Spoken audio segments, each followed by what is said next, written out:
I'm back again, this time with something that is, at least for me, just maddening. It is absolutely maddening, and I think the denial is the most maddening thing about it all. So let's go ahead and jump on into it. I will put the link to the article in the description, as always.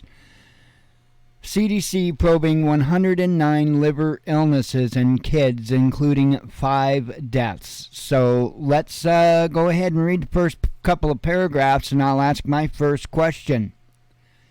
U.S. health officials are looking into more than 100 possible cases of a mysterious and severe liver disease in children, including 5 deaths.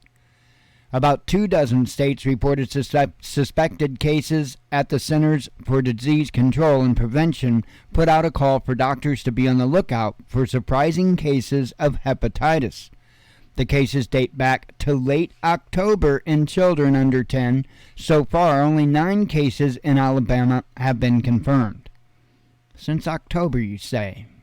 I'm just curious if there's anything different that kids might, kids in that age range might have, I don't know, had introduced into their system.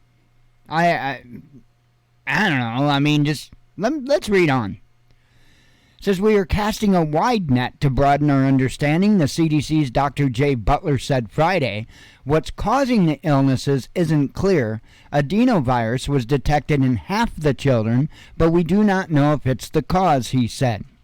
There are dozens of adenoviruses, many of them associated with cold-like symptoms, fever, sore throat, and pink eye. Those symptoms ring any bells for anybody? Because they do for me. Because I've been kind of paying attention to, how folks are doing.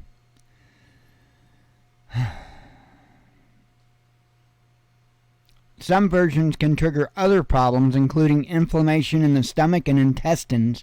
Officials are exploring a link to one particular version that's normally associated with gut inflammation.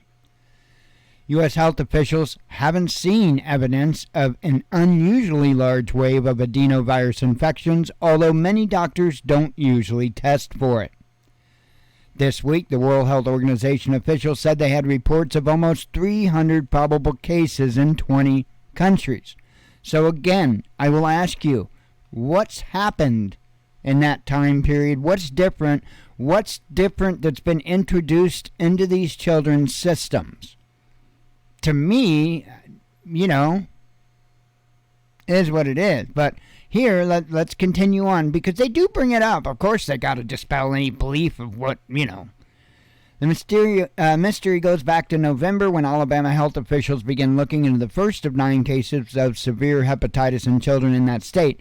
None tested positive for the virus that commonly caused hepatitis. However, testing was positive for adenovirus.